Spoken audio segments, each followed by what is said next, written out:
લોકોએ આજે ઇતિહાસનું નવું પાનું લખ્યું છે.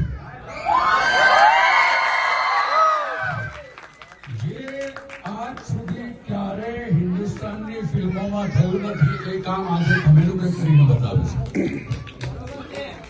25 વર્ષ જૂની આ કમાલની ફિલ્મ આપણે રિલીઝ કરી આજના જમાનામાં 25 વર્ષ પછી એક બાજુ વોશ લેવલ 2 ચાલતી હોય અને બીજી બાજુ આપણી એ ઘરેણું લઈને આપણે આવીએ અને ગુજરાત સૌરાષ્ટ્રના એક થિયેટર હાઉસફુલ કરીને તમે લોકો ઇતિહાસ લખ્યો છે.